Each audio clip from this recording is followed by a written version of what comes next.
By now, we've heard all the talking points. So let's try to tell the people tonight some things that they haven't heard.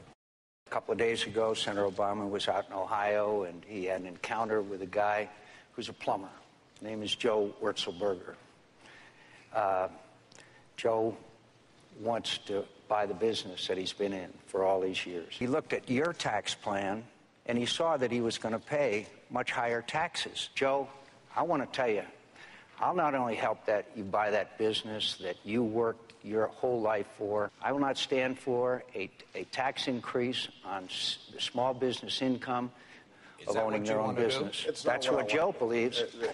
He's been watching some ads of Senator McCain's. Let me tell you what I'm actually going to do. The conversation I had with Joe the plumber, what I essentially said to him was, 5 years ago, when you weren't in a position to buy your business, you needed a tax cut then. And what I want to do is to make sure that the plumber, the nurse, the firefighter, the teacher, the young entrepreneur who doesn't yet have money, I want to give them a tax break now. Aren't you both ignoring reality? Won't some of the programs you're proposing have to be trimmed, postponed, even eliminated? I have been a strong proponent of pay-as-you-go. Every dollar that I've proposed an additional cut. Okay, what would I cut? I would have, first of all, across-the-board spending freeze, okay? That some people say that's a hatchet. That's a hatchet, and then I would get out a scalpel. Look, I think that we do have a disagreement about across-the-board spending freeze. It sounds good. It's proposed periodically. It doesn't happen. And, in fact, an across-the-board spending freeze is a hatchet. And we do need a scalpel because there's some programs that don't work at all. There's some programs that are underfunded. And I want to make sure that we are focused on those programs that work. Both of you pledged to take the high road in this campaign, yet it has turned very nasty. Are each of you tonight willing to sit at this table and say to each other's face what your campaigns and the people in your campaigns have said about each other?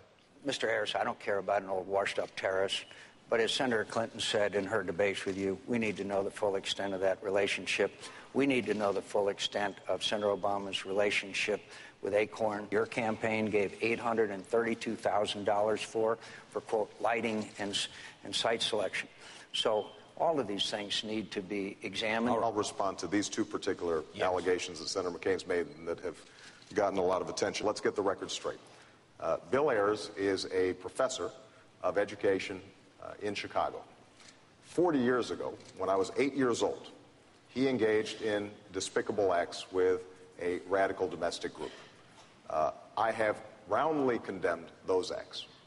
10 years ago, he served and I served on a school reform board that was funded by one of Ronald Reagan's former ambassadors and close friends.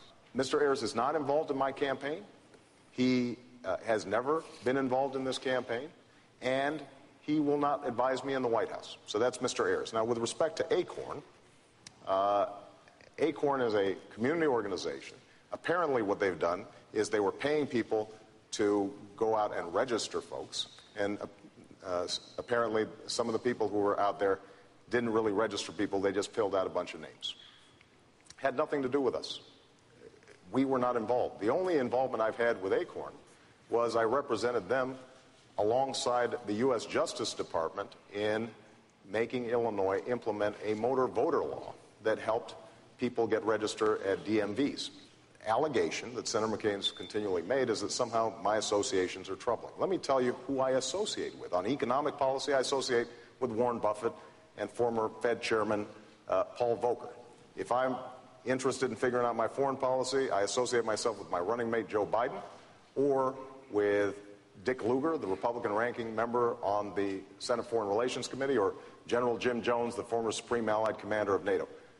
Those are the people, Democrats and Republicans, who have shaped my ideas and who will be surrounding me in the White House. And I think the fact that this has become such an important part of your campaign, Senator McCain, says more about your campaign than it says about me. Well, again, while you were on the board of the Woods Foundation, you and Mr. Ayers together, you sent $230,000 to Acorn. So, and you launched your political campaign in Mr. Ayer's living room. That's absolutely not true. And the facts are facts, and records are And records. that's not the and fact.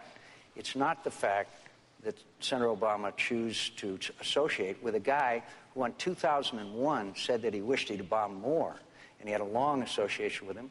It's the fact that all of the details need to be known about Senator Obama's relationship with them and with Acorn, and the American people will make a judgment.